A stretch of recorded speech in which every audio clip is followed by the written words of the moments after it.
All right, back to it now. My next guest, Nick Hopwood, certified financial planner, known as Mr. Roth in some circles, Hyman Roth, I suppose. Yeah, there you got it. Godfather reference. He leads a team of certified financial planners at Peak Wealth Management. If you're frustrated with your current advisor, consider a second opinion. You can check out peakwm.com and find out more. Nick, good morning. Good morning, Steve. I want to thank you for having me on Monday morning after the Super Bowl. Well, you know, like I told you in the break, you're pretty fired up over it, and I think that we'll make it an annual tradition. There you go. Yeah. Well, last night you could have gone to bed early. I mean, the game was over by the second quarter, it seemed, but anyhow. Hope you weren't a big fan of the Chiefs. No, I'm ready for some new winners here, so I was cheering for the Eagles. Yeah, there you go. All right, so Valentine's Day. Americans are going to spend $27.5 billion on Valentine's Day. And it's remarkable how some companies can create an opportunity to spend, and they've created Valentine's Day with cards and candy and flowers. It's almost manufactured to me, but it's a lot of money, isn't it?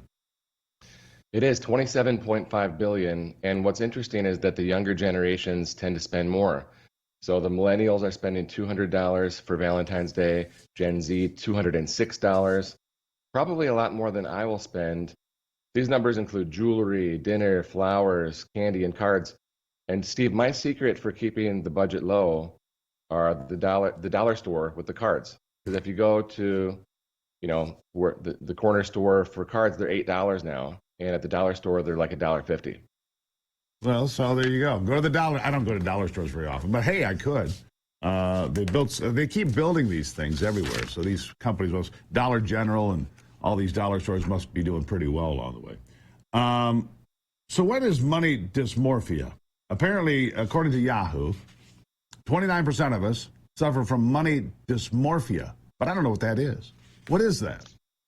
Yeah, think of it as a distorted view or an unhealthy perception of how you're doing financially. So people that are overspending, people that have lavish vacations that they cannot afford, people that come to see professionals like myself, and we tell them you need to do this and that differently, and they simply don't listen because they think that everything will be okay, and they hope everything will work out. This is my definition of money dysmorphia. And we see it quite often. So 29% does not surprise me. Income is king, Nick. That's what I believe. Income is king. If you have a spending problem, then you have an earning problem. Earn more money. Get a side hustle. Do something. Well, right? Steve, there's also a lot of people that have very large incomes, but nothing to show for it. So I'm always preaching to people who are, having heydays. Look, let's transfer your large income into a large net worth. That's right. Income does not equal wealth.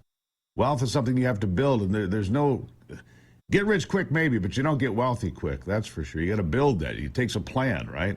And that's a fact. You got to save and build. By the way, if you're looking to invest, if you have money, you're looking to add to the market, it's important to have a plan and how you put it to work. So whether you're one of these people struggling at the low end, but everybody, I think just about everybody can put something away. So what are the best things to do here? Whether you're making $1,000 a week or $10,000 a week or whatever you're making, right? How do you get going? The point that I want to get across here is, let's say you received a large bonus, or you are a small business owner and you just sold your business, or you sold a property and you have a large lump sum that you're looking to invest, and you find the markets are at all-time highs. So you think, well, I don't want to invest all this money at all-time highs. What do I do?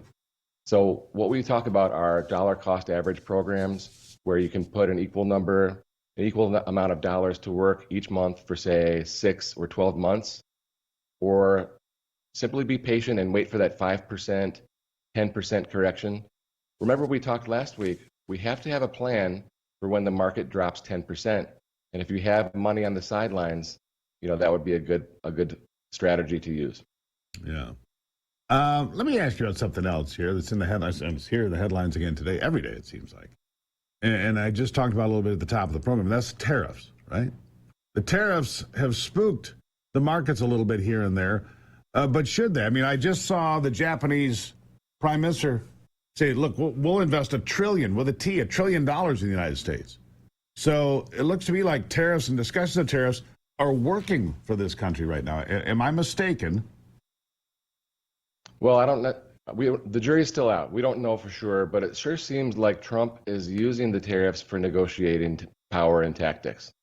What I worry about is what the Federal Reserve thinks. And so Chairman Powell has come out and said, during the last Fed meeting, they did not cut rates. And part of it was because they're concerned about inflation, which could result from tariffs. But also, we don't have much to go by in recent history other than in 2018 when Trump started the trade war with China. And let me ask you, Steve, what kind of inflation did we see in 18 and 19 and early 2020? I think it was 1.3, 1.4%. It was minuscule, right? Exactly. So, we had that recent history to go by, and before then it's decades. So there's a small sample size, but it's a good sample size, in fact. Yeah, I mean, nothing like experience to say, okay, here's what happened last time, here's what's happening this time. So look, we've gotten all these different countries to agree, and the Democrats trying to say we got nothing for it, but we did. We got further security on the Canadian border, on the Mexican border, a lot of investment there, and we'll see how this plays out, right? Meanwhile, Doge, and I've been saying this for a bit, if you don't think we should audit the books of the federal government, if you're screaming that this is unconstitutional, Elon Musk is a bad guy because we want to audit the books of how we're spending money and all these crazy things, you're part of the problem, not the solution. Well, what do you say?